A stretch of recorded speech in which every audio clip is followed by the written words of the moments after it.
ಶ್ಯಾಮ್ ಕುಂಜ್ ಅನ್ನೋ ಒಂದು ಹಳ್ಳಿ ಇತ್ತು. ಅಲ್ಲಿ ಝೋಯಾ ಮತ್ತೆ ಸಾರಾ ಅನ್ನೋ ಇಬ್ರು ಹುಡುಗಿಯರು ತನ್ನ ತಾಯಿ ಜೊತೆ ವಾಸ ಮಾಡ್ತಿದ್ರು. ಝೋಯಾ, 7 ಗಂಟೆ ಆಯ್ತಮ್ಮ, ಬೇಗ ಎದ್ದೇಳು. ಎದ್ದು ಕಸ ಗುಡ್ಸು. ನಾನ್ ಗುಡ್ಸಲ್ಲ ಅಮ್ಮ, ನೆನ್ನೆನೂ ನಾನೇ ಕಸ ಗುಡ್ಸಿದ್ದೆ. ಇವತ್ತು ಝಾರಾ ಕಸ ಗುಡಿಸ್ಬೇಕು. ಝಾರಾ ಇಡೀ ರಾತ್ರಿ ಓದಿದಳಮ್ಮ, ಇವಾಗ ಸ್ವಲ್ಪ ಅವಳಿಗೆ ರೆಸ್ಟ್ ಬೇಕು. ಈಗ ಬೇಗ ಎದ್ದೇಳು, ಇಲ್ಲ ಅಂದ್ರೆ ಪೊರ್ಕೆಲೆ ಹೊಡಿತೀನಿ ನೋಡು. ಝೋಯಾ ಓದೋದ್ರಲ್ಲಿ ಸ್ವಲ್ಪ ಹಿಂದೆನೆ, ಆದ್ರೆ ಝಾರಾ ಓದೋದ್ರಲ್ಲಿ ಯಾವಾಗ್ಲೂ ಮುಂದೆ. ಅದಕ್ಕೋಸ್ಕರ ಝೋಯಾ ಸಾರಾ ತಾಯಿ ಝಾರಾನ ತುಂಬಾ ಪ್ರೀತಿಸ್ತಾ ಇದ್ಲು. ಅವಳ ಕೈಯಲ್ಲಿ ಯಾವ ಕೆಲ್ಸನೂ ಮಾಡಿಸ್ತಾ ಇರ್ಲಿಲ್ಲ. ಏನಾದ್ರೂ ಕೊಡಮ್ಮ ಮಗಳೇ, 1 ಬಟ್ಲು ಗೋಧಿ ಹಿಟ್ಟು, 1 ಬಟ್ಲು ಅಕ್ಕಿ, ಬಡವ್ರ ಆಶೀರ್ವಾದ ಸಿಗತ್ತಮ್ಮ. ಸಾರಾ, ನಾನು ಹಾಲ್ ಕಾಯಿಸ್ತಾ ಇದ್ದೀನಿ. ಆ ವಯಸ್ಸಾದ ಮುದ್ಕಿಗೆ ಗೋಧಿ ಹಿಟ್ಟು ಕೊಡ್ತೀಯಾ? ನನಗ್ ಕಾಣಿಸ್ತಾ ಇಲ್ವಾ ನಾನು ಓದೋದ್ರಲ್ಲಿ ಬ್ಯುಸಿ ಆಗಿದ್ದೀನಿ ಅಂತ? ನನ್ನ ಡಿಸ್ಟರ್ಬ್ ಮಾಡಬೇಡ. ಕೊನೆಗೆ ಝೋಯಾನೇ ಕಾಯಿಸ್ತಾ ಇರೋ ಹಾಲನ್ನ ಬಿಟ್ಟು ಆ ಅಜ್ಜಿಗೆ ಗೋಧಿ ಹಿಟ್ಟು ಕೊಡೋದಿಕ್ಕೆ ಅಂತ ಹೋದ್ಲು. ಆ ವಯಸ್ಸಾದ ಹೆಂಗ್ಸು ಮನೆಯಿಂದ ತುಂಬಾ ದೂರ ಹೊರಟೋಗಿತ್ತು. ಝೋಯಾ ಗೋಧಿ ಹಿಟ್ಟನ್ನ ತಗೊಂಡು ತುಂಬಾ ಜೋರಾಗಿ ಓಡ್ಕೊಂಡು ಆ ಅಜ್ಜಿ ಹತ್ರ ಹೋಗ್ತಾಳೆ. ಕ್ಷಮಿಸ್ಬಿಡು ಅಮ್ಮ, ಇವತ್ ಸ್ವಲ್ಪ ತಡ ಆಗೋಯ್ತು. ಪರವಾಗಿಲ್ಲ ಬಿಡು ಮಗಳೇ, ನಿನ್ ಜಾಗದಲ್ಲಿ ಬೇರೆ ಯಾರಾದ್ರೂ ಇದ್ದಿದ್ರೆ ನನಗ್ ಭಿಕ್ಷೆ ಕೊಡೋದಿಕ್ಕೆ ಇಷ್ಟು ದೂರ ಬರ್ತಾ ಇರ್ಲಿಲ್ಲ. ಝೋಯಾ ವಾಪಸ್ ಮನೆಗ್ ಬರೋ ಹೊತ್ತಿಗೆ ಒಲೆ ಮೇಲಿದ್ದಂತ ಹಾಲು ಕಾದು ಕಾದು ಕೆಳಗಡೆ ಚೆಲ್ಲೋಗಿತ್ತು, ಮತ್ತೆ ಪಾತ್ರೆ ಸುಟ್ಟು ಹೋಗಿತ್ತು. ಝೋಯಾ ಅಮ್ಮ ಸ್ನಾನ ಮುಗಿಸ್ಕೊಂಡು ಬಾತ್ರೂಮಿಂದ ಹೊರಗ್ ಬಂದ್ಮೇಲೆ ನೋಡ್ತಾರೆ, ಒಲೆ ಮೇಲಿದ್ದಂತ ಹಾಲು ಚೆಲ್ಲಿ ನೆಲದ ಮೇಲೆ ಬಿದ್ದಿದೆ. ಝೋಯಾ, ನಿನಗ್ ಗೊತ್ತಿಲ್ವಾ ನಮ್ಮ ಮನೇಲಿ ಈಗ ಎಷ್ಟು ಕಷ್ಟ ಇದೆ ಅಂತ? ನೀನಿಲ್ಲಿ ಹಾಲನ್ನ ಹಾಳ್ ಮಾಡ್ತಿದ್ಯಾ? ಅಮ್ಮ, ನನ್ನ ಕ್ಷಮಿಸ್ಬಿಡು. ನಾನು ಆ ವಯಸ್ಸಾದ ಮುದ್ಕಿಗೆ ಗೋಧಿ ಹಿಟ್ಕೊಡಕ್ ಹೋಗಿದ್ದೆ. ಝಾರಾ ಇಲ್ಲೇ ಕೂತಿದ್ಲು, ಇವಳು ಕೂಡ ಅದನ್ನ ನೋಡ್ಕೋಬಹುದಿತ್ತಲ್ವಾ? ನಾನು ಓದ್ಕೋತಿದ್ದೆ ತಾನೇ. ಝೋಯಾ, ಹಾಲನ್ನ ಹಾಳ್ ಮಾಡಿದಕ್ಕೆ ನಿನ್ಗೆ ಶಿಕ್ಷೆ ಸಿಗತ್ತೆ. 2 ದಿನದ ತನಕ ನೀನು ಇಡೀ ಮನೆ ಕೆಲ್ಸ ಮಾಡ್ಬೇಕು, ಆದ್ರೆ ನಿನ್ಗೆ ತಿನ್ನೋದಿಕ್ಕೇನು ಕೊಡಲ್ಲ. ಝೋಯಾಗೆ 2 ದಿನದ ತನಕ ತಿನ್ನೋದಿಕ್ಕೆ ಏನು ಸಿಗಲ್ಲ. ಸಾರಾ ಝೋಯಾನ ನೋಡಿ ನೋಡಿ ನಗ್ತಾ ಇದ್ಲು, ಮತ್ತೆ ಅವಳನ್ನ ರೇಗಿಸ್ತಿದ್ಲು. 2 ದಿನ ಕಳೆದ ಮೇಲೆ ರಾತ್ರಿ ಸಾರಾ ಮಂಚದ ಮೇಲೆ ಮಲ್ಗಿರುವಾಗ ಕೋಪದಲ್ಲಿ ಝೋಯಾ ಅವಳ ಜಡೆಗೆ ಬೆಂಕಿ ಹಾಕ್ಬಿಡ್ತಾಳೆ. ಸಾರಾ ಇಡೀ ಕೂದ್ಲು ಸುಟ್ಟು ಹೋಗತ್ತೆ, ಮತ್ತವಳು ಬಾಫ್ ಕಟ್ ಆಗ್ಬಿಡ್ತಾಳೆ. ಅಮ್ಮ ನೋಡಮ್ಮ, ಝೋಯಾ ನನ್ ಕೂದ್ಲನ್ನ ಏನ್ ಮಾಡ್ಬಿಟ್ಲು ಅಂತ. ಅಮ್ಮನ್ಗೆ ತುಂಬಾ ಕೋಪ ಬರತ್ತೆ. ಝೋಯಾನ ಅವರು ಹಳ್ಳಿನಲ್ಲಿದ್ದಂತ ಅಜ್ಜಿ ಮನೆಗೆ ಕಳ್ಸೋದಿಕ್ಕೆ ತೀರ್ಮಾನ ಮಾಡ್ತಾರೆ. ನೀನ್ ಇಲ್ಲೇ ಇದ್ರೆ ನಿನ್ ಮೇಲೆ ದುಡ್ಡನ್ನ ಹಾಳ್ ಮಾಡೋದಿಕ್ಕೆ ನಾನ್ ತಯಾರಿಲ್ಲ. ನೀನ್ ಹಳ್ಳಿಗೆ ಹೋಗು, ಅಲ್ಲೇ ವಾಸ ಮಾಡು. ಝೋಯಾ ಬೆಳ್ದಿದ್ದು ಹಳ್ಳಿನಲ್ಲಿ, ಅವಳಿಗೆ ಒಳ್ಳೆ ಶಿಕ್ಷಣ ಕೂಡ ಸಿಗ್ಲಿಲ್ಲ. ಸಾರಾ ಸಿಟಿಲಿದ್ಕೊಂಡು ಓದ್ತಾ ಇದ್ಲು, ಹಾಗಾಗಿ ಅವಳು ಟೀಚರ್ ಆದ್ಲು. ಝೋಯಾ ಅಜ್ಜ ಅಜ್ಜಿ ಅವಳನ್ನ ಪ್ರೀತಿ ಮಾಡ್ತಾ ಇದ್ರು, ಆದ್ರೆ ಅವರು ದಿವಂಗತರಾಗೋದ್ರು. ಅವ್ರು ಸತ್ ಹೋದ್ಮೇಲೆ ಝೋಯಾ ಅತ್ತೆ ಮಾವ ಅವಳನ್ನ ಮನೆಯಿಂದ ಹೊರಗಡೆ ಹಾಕ್ಬಿಡ್ತಾರೆ. ನಮ್ಮಿಂದ ಇನ್ ಮುಂದೆ ನಿನ್ ಖರ್ಚು ಮಾಡೋದಕ್ಕಾಗಲ್ಲ, ನೀನು ನಿನ್ ಮನೆಗೆ ಹೋಗ್ಬಿಡು. ಝೋಯಾ ವಾಪಸ್ ಮನೆಗ್ ಹೋದಾಗ ಅವಳು ಗೊತ್ತಾಗತ್ತೆ ಅವ್ರಮ್ಮ ಕೂಡ ಸತ್ ಹೋಗಿದ್ದಾರೆ ಅಂತ. ಮತ್ತೆ ಸಾರಾ ತಾನ್ ಇಷ್ಟಪಟ್ಟಂತ ಹುಡ್ಗನ್ ಜೊತೆ ಮದ್ವೆ ಮಾಡ್ಕೊಂಡಿದ್ದಾಳೆ. ಝೋಯಾ, ನೀನಿಲ್ಲಿಗೆ ಯಾಕೆ ಬಂದೆ? ಇಲ್ಲಿ ನಿನ್ನವ್ರು ಅಂತ ಯಾರೂ ಇಲ್ಲ. ಅತ್ತೆ ಮಾವ ನನ್ನನ್ನ ಮನೆಯಿಂದ ಹೊರಗೆ ಹಾಕಿದ್ರು.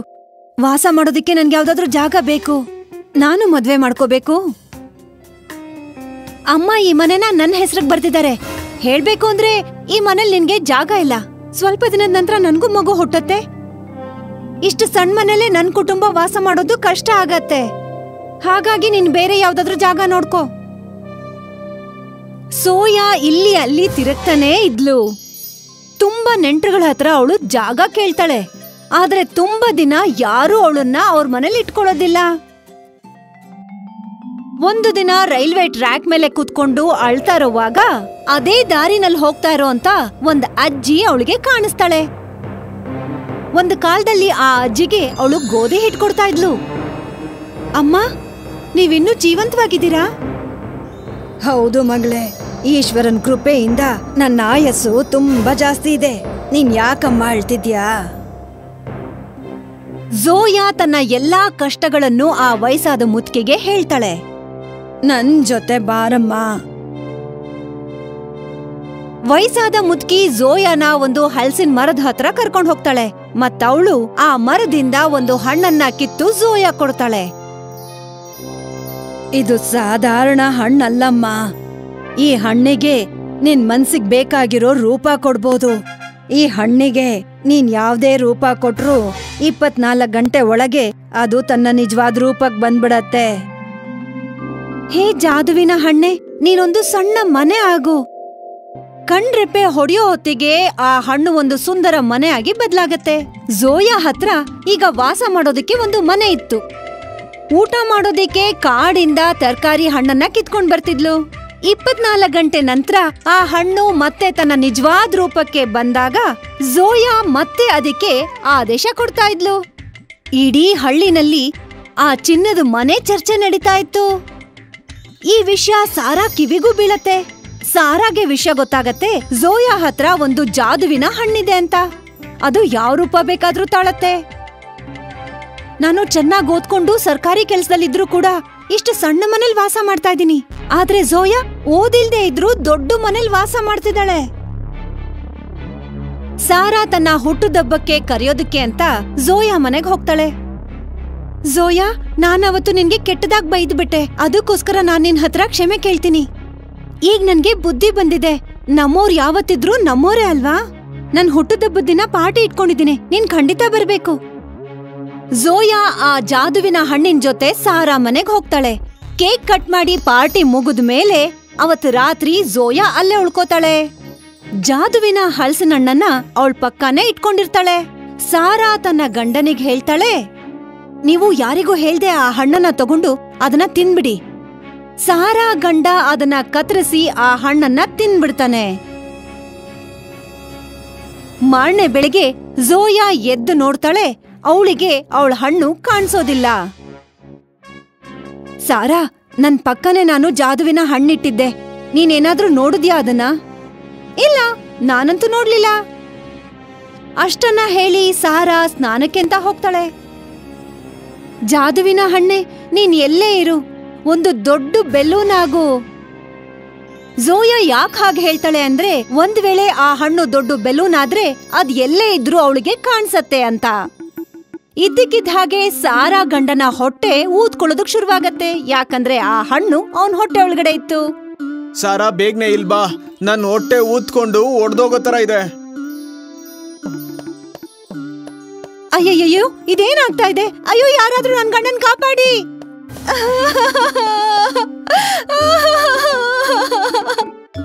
ನೀನ್ ನನ್ನ ಹಲಸಿನಣ್ಣು ತಿನ್ಬಿಟ್ಯಾ? ಹಾ, ನನ್ನ ಕ್ಷಮಿಸ್ಬಿಡು. ನಾನ್ ನಿನ್ನ ಹಲಸಿನ ಹಣ್ಣನ್ನ ತಿನ್ಬಿಟ್ಟೆ. ನನ್ನ ಕ್ಷಮಿಸ್ಬಿಡು, ಇಲ್ಲಂದ್ರೆ ನನ್ನ ಹೊಟ್ಟೆ ಒಡೆದೋಗುತ್ತೆ. ಪ್ಲೀಸ್, ನನ್ನ ಕ್ಷಮಿಸ್ಬಿಡು. ಮೊದ್ಲು ನನ್ಗೆ ಮಾತ್ ಕೊಡಿ, ಮುಂದೆ ಭವಿಷ್ಯದಲ್ಲಿ ನೀವ್ ಯಾವತ್ತೂ ನನ್ ಹಣ್ಣು ಕದ್ಯೋ ಪ್ರಯತ್ನ ಮಾಡಲ್ಲ ಅಂತ. ಮಾತ್ ಕೊಡ್ತೀನಿ, ನಿನ್ ಹಲಸಿನಣ್ಣು ಪಡ್ಕೊಳ್ಳೋ ಪ್ರಯತ್ನನ ನಾವ್ ಯಾವತ್ತೂ ಮಾಡಲ್ಲ. ಹೇ ಜಾದುವಿನ ಹಣ್ಣೆ, ನಿನ್ನ ನಿಜವಾದ ರೂಪಕ್ ಬಂದ್ಬಿಡು. ಸಾರಾ, ನಾನ್ ನಿನ್ನನ್ನ ತುಂಬಾ ನಂಬ್ದೆ. ಆದ್ರೆ ನೀನು ನನ್ನ ನಂಬಿಕೆಗೆ ಅರ್ಹಳೆ ಅಲ್ಲ. ಇನ್ಯಾವತ್ತೂ ನಾನ್ ನಿನ್ನನ್ನ ಭೇಟಿ ಮಾಡಲ್ಲ. ಝೋಯಾ ಮತ್ತೆ ಆ ವಯಸ್ಸಾದ ಮುದುಕಿ ಹತ್ರ ಹೋಗ್ತಾಳೆ. ಆ ಅಜ್ಜಿ ಮತ್ತೆ ಅವಳಿಗೆ ಮತ್ತೊಂದು ಜಾದುವಿನ ಹಣ್ಣನ್ ಕೊಡ್ತಾಳೆ. ಅದಾದ್ಮೇಲೆ ಝೋಯಾ ತನ್ನ ಜೀವನನ ತುಂಬಾ ಖುಷಿಯಾಗೆ ಕಳೀತಾ ಇದ್ಲು. ತುಂಬಾ ದೂರ ಒಂದು ದೇಶದಲ್ಲಿ ಉಲ್ಟಾಪುರ್ ಅನ್ನೋ ಒಂದು ಹಳ್ಳಿ ಇತ್ತು. ಆ ಊರಲ್ಲಿ ಗಂಡಸರು ಮನೆ ಕೆಲಸ ಮಾಡ್ತಾ ಇದ್ರು, ಮತ್ತೆ ಮದ್ವೆ ಆದ್ಮೇಲೆ ಹುಡುಗಿ ಮನೆಗ್ ಹೋಗಿ ವಾಸ ಮಾಡ್ತಿದ್ರು. ಆದ್ರೆ ಅಲ್ಲಿನ ಹುಡುಗಿರು ಹೊರಗಡೆ ಹೋಗಿ ಕೆಲಸ ಮಾಡ್ತಾ ಇದ್ರು. ಈ ಹಳ್ಳಿನಲ್ಲಿ ರೇಣುಕಾ ಅನ್ನೋ ಹೆಸರಿನ ಒಬ್ಬ ಬಡ ರೈತೆ ವಾಸ ಮಾಡ್ತಾ ಇದ್ಲು. ಅವಳಿಗೆ 3 ಜನ ಹೆಣ್ಮಕ್ಳು, ಒಬ್ಬ ಹುಡ್ಗ ಇದ್ದ.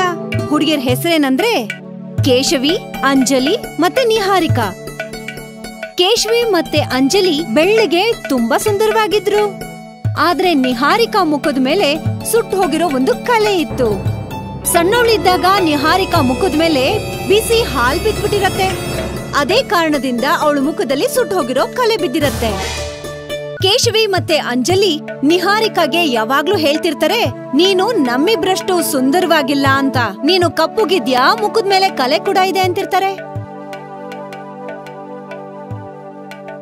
ಅಂಜಲಿ ನೋಡು, ಅಮ್ಮ 3 ಹೊಸ ಸೆಲ್ವಾರ್ ಸೂಟ್ ಅನ್ನ ಕೊಂಡ್ಕೊಂಡ್ ಬಂದಿದ್ದಾರೆ. ಈ ಬಟ್ಟೆ ಅಂತೂ ತುಂಬಾ ಚೆನ್ನಾಗಿದೆ. ನಾನ್ 2 ಇಟ್ಕೋತೀನಿ, ನೀನ್ 1 ಇಟ್ಕೋ. 1 ಬಟ್ಟೆ ನನ್ಗೂ ಕೂಡ ಬೇಕು. ಅಮ್ಮ ನನ್ಗೂ ಸಹ ಖಂಡಿತ ತಂದಿರ್ತಾರೆ. ಈ ಬಟ್ಟೆ ಎಷ್ಟೇ ಸುಂದರವಾಗಿರ್ಲಿ, ಆದ್ರೆ ನೀನಿದನ್ನ ಹಾಕೊಂಡ್ರೆ ನಿನ್ನ ಹಾಳಾದ ಮುಖದ ಕಾರಣ ಈ ಬಟ್ಟೆ ಕೆಟ್ಟದಾಗೆ ಕಾಣಿಸತ್ತೆ. ಒಂದು ದಿನ ರೇಣುಕಾ 3 ಜನ ಹೆಣ್ಮಕ್ಳನ್ನ ಕರೆದು ಹೇಳ್ತಾಳೆ, ಕೇಶವಿ, ಅಂಜಲಿ ಮತ್ತೆ ನಿಹಾರಿಕಾ, ಈಗ ನೀವ್ 3 ಜನ ದುಡ್ಡನ್ನ ಸಂಪಾದನೆ ಮಾಡೋದಿಕ್ಕೆ ಹೊರಗಡೆ ಹೋಗ್ಬೇಕಾಗತ್ತೆ. ಯಾಕಂದ್ರೆ ನನ್ನೊಬ್ಳು ಸಂಪಾದನೆಯಿಂದ ಈ ಮನೆ ನಡ್ಸೋದು ಕಷ್ಟ ಆಗ್ತಿದೆ. ನಿನ್ ತಮ್ಮನ್ ಮದ್ವೆ ಸಹ ಮಾಡ್ಬೇಕಲ್ವಾ? ಅತ್ತೆ ಮನೆನೇ ಗಂಡ್ಮಕ್ಳಿಗೆ ನಿಜವಾದ ಮನೆ ಆಗಿರತ್ತೆ. ರೇಣುಕಾ ತನ್ನ 3 ಜನ ಹೆಣ್ಮಕ್ಳಿಗೆ ಸ್ವಲ್ಪ ದುಡ್ಡನ್ನ ಕೊಡ್ತಾಳೆ ಮತ್ತೆ ಕೆಲ್ಸ ಹುಡ್ಕೋದಿಕ್ಕೆ ಹೊರಗಡೆ ಕಳಿಸ್ತಾಳೆ. 3 ಜನ ಕೆಲ್ಸನ ಹುಡುಕ್ತಾ ಹುಡುಕ್ತಾ ಪಶುಗಳನ್ನ ಪಾಲನೆ ಮಾಡೋ ಅಂತ ಒಬ್ಬ ವ್ಯಾಪಾರಿ ಹತ್ರ ಬಂದು ತಲುಪ್ತಾರೆ. ಆ ವ್ಯಾಪಾರಿ ನಾಯಿ, ಬೆಕ್ಕು, ಕುದುರೆ ಹೀಗೆ ಸಾಕು ಪ್ರಾಣಿಗಳ ವ್ಯಾಪಾರ ಮಾಡ್ತಾ ಇದ್ದ. ಈಗ ನಿಮ್ 3 ಜನಕ್ಕೂ ಕೆಲ್ಸ ಬೇಕಾ? ಒಂದ್ ಕೆಲ್ಸ ಮಾಡಿ, ಕೇಶವಿ, ನೀನು ನಾಯಿ ಅಂಗಡಿಗೆ ಹೋಗು. ನಾಯಿನ ಚೆನ್ನಾಗ್ ನೋಡ್ಕೋಬೇಕು ಮತ್ತೆ ಅದಕ್ಕೆ ಚೆನ್ನಾಗ್ ಊಟ ಕೂಡ ಹಾಕ್ಬೇಕು. ಅಂಜಲಿ, ನೀನು ಬೆಕ್ಕಿನ ಅಂಗಡಿಗೆ ಹೋಗ್ಬೇಕಾಗತ್ತೆ. ಬೆಕ್ಕನ್ನ ಚೆನ್ನಾಗ್ ನೋಡ್ಕೋಬೇಕು. ನಿಹಾರಿಕಾ, ನೀನು ಕುದುರೆ ಅಂಗಡಿಗೆ ಹೋಗು. ಅಲ್ಲಿ ಕುದುರೆಗಳನ್ನ ಚೆನ್ನಾಗ್ ನೋಡ್ಕೋಬೇಕು. 3 ಜನ ಹೆಣ್ಮಕ್ಳು ತಮ್ ಕೆಲ್ಸನ ನಿಭಾಯಿಸ್ತಾ ಇದ್ರು. ಕೇಶವಿ ಮತ್ತೆ ಅಂಜಲಿಗೆ ಯಾವಾಗ್ಲೇ ಸಮಯ ಸಿಕ್ಕಿದ್ರು ಅವರು ನಿಹಾರಿಕಾ ಕಷ್ಟನ ಜಾಸ್ತಿ ಮಾಡ್ತಾ ಇದ್ರು. ನಿಹಾರಿಕಾ ನಿದ್ದೆ ಮಾಡೋವಾಗ ಕೇಶವಿ ಮತ್ತೆ ಅಂಜಲಿ ಕುದುರೆ ಇದ್ದಂತ ಜಾಗಕ್ಕೆ ಹೋಗಿ ಅದ್ರ ಮೇಲೆ ಕೆಸರನ್ನ ಎರ್ಚಿಬಿಟ್ಟು ಬರ್ತಾ ಇದ್ರು. ಆಗ ನಿಹಾರಿಕಾ ಅಗತ್ಯ ಇಲ್ದೇ ಇದ್ರು ಹೆಚ್ಚು ಕಷ್ಟಪಟ್ಟು ಆ ಕುದುರೆಗಳನ್ನ ಸ್ವಚ್ಛ ಮಾಡ್ಬೇಕಾಗಿತ್ತು. 2 ವರ್ಷ ಹೀಗೆ ಕಳೆದೋಯ್ತು. ವ್ಯಾಪಾರಿ ಆ 3 ಜನ ಹೆಣ್ಮಕ್ಳನ್ನ ಕರೆದು ಹೇಳ್ತಾಳೆ, ನೀವ್ 3 ಜನ ತುಂಬಾ ಒಳ್ಳೆ ಕೆಲ್ಸ ಮಾಡಿದೀರಾ. ನೀವ್ ಬಯಸೋದಾದ್ರೆ ದುಡ್ಡನ್ನ ತಗೊಂಡು ವಾಪಸ್ ನಿಮ್ ಮನೆಗ್ ಹೋಗ್ಬೋದು. 3 ಜನ ಹೆಣ್ಮಕ್ಳು ತಮ್ಮ ಸಂಪಾದನೆನ ಇಸ್ಕೊಂಡು ವಾಪಸ್ ಮನೆ ಕಡೆ ಹೊರಡ್ತಾರೆ. ದಾರಿ ಮಧ್ಯದಲ್ಲಿ ವಿಶ್ರಾಂತಿಗೋಸ್ಕರ ಒಂದು ಮರದ ಕೆಳಗಡೆ ಕೂತ್ಕೋತಾರೆ. ನನಗ್ ದಾಹ ಆಗ್ತಿದೆ, ನಾನ್ ಇವಾಗ್ಲೇ ಹೋಗಿ ನೀರ್ ಕುಡ್ಕೊಂಡ್ ಬರ್ತೀನಿ. ನಿಹಾರಿಕಾ ನೀರ್ ಕುಡಿಯೋದಿಕ್ಕೆ ಅಂತ ಹೋದಾಗ ಕೇಶವಿ ಅಂಜಲಿಗ್ ಹೇಳ್ತಾಳೆ, ನಿಹಾರಿಕಾ ದುಡ್ಡು ನಮಗ್ ಸಿಕ್ಕಿದ್ರೆ ಹೇಗಿರತ್ತೆ ಅಂಜಲಿ? ತುಂಬಾ ಚೆನ್ನಾಗೇ ಇರತ್ತೆ. ನಿಹಾರಿಕಾ ದುಡ್ಡು ನಮಗ್ ಸಿಕ್ಕಿದ್ರೆ ನಾವದನ್ನ ಇಬ್ರು ಅರ್ಧ ಹಂಚ್ಕೋಬೋದಲ್ವಾ? ಆಗ ನಮ್ ಹತ್ರ ಜಾಸ್ತಿ ದುಡ್ಡಾಗತ್ತೆ. ಅಂಜಲಿ ಮತ್ತೆ ಕೇಶವಿ ಒಂದು ಹಳ್ಳನ ತೋಡ್ತಾರೆ. ಅದ್ರ ಮೇಲೆ ಹುಲ್ಲನ್ನ ಹಾಕ್ತಾರೆ. ಅವರಿಬ್ರು ದುಡ್ಡಿನ ಬ್ಯಾಗ್ ಅನ್ನ ಆ ಮರದ ಕೆಳಗಡೆನೆ ಇಟ್ಟು ಆ ಹಳ್ಳದ ಇನ್ನೊಂದು ಕಡೆ ನಿಂತು ನಿಹಾರಿಕಾನ ಕರೀತಾರೆ. ನಿಹಾರಿಕಾ, ಇಲ್ ನೋಡು, ಎಷ್ಟು ಸುಂದರವಾದ ಚಿಟ್ಟೆ ಹಿಡ್ದಿದೀನಿ ಅಂತ. ಈ ಚಿಟ್ಟೆ ನಿನಗೇನಾದ್ರೂ ಬೇಕಾ? ನಿಹಾರಿಕಾಗೆ ಚಿಟ್ಟೆ ಅಂದ್ರೆ ತುಂಬಾ ಇಷ್ಟ ಇತ್ತು. ಹಾಗಾಗಿ ಅವಳ ಬ್ಯಾಗ್ ಅನ್ನು ಆ ಮರದ ಕೆಳಗಡೆ ಇಡ್ತಾಳೆ. ಬಾಕಿ ದುಡ್ಡಿನ ಬ್ಯಾಗ್ಗಳೆಲ್ಲಿತ್ತೋ ಅಲ್ಲೇ. ಮತ್ತೆ ಚಿಟ್ಟೆನ ಇಸ್ಕೊಳ್ಳೋದಕ್ಕೋಸ್ಕರ ಕೇಶವಿ ಕಡೆ ಹೋಗ್ತಾಳೆ. ಯಾವಾಗ ಅವಳು ಆ ಹುಲ್ ಮೇಲೆ ಕಾಲಿಡ್ತಾಳೋ ಅವಳು ಹಳ್ಳದೊಳಗಡೆ ಬಿದ್ದು ಹೋಗ್ತಾಳೆ. ನಿಹಾರಿಕಾ ದುಡ್ಡಿನ ಚೀಲನ ತಗೊಂಡು ಅವರಿಬ್ರು ಅಲ್ಲಿಂದ ಓಡ್ ಹೋಗ್ತಾರೆ. ಸ್ವಲ್ಪ ಹೊತ್ತಿನ ನಂತರ ಕಟ್ಟಿಗೆನ ಹೊತ್ಕೊಂಡು ಒಂದ್ ಅಜ್ಜಿ ಹೋಗ್ತಾ ಇರ್ತಾಳೆ. ಆ ಹಳ್ಳದಿಂದ ಶಬ್ದ ಕೇಳ್ಸತ್ತೆ.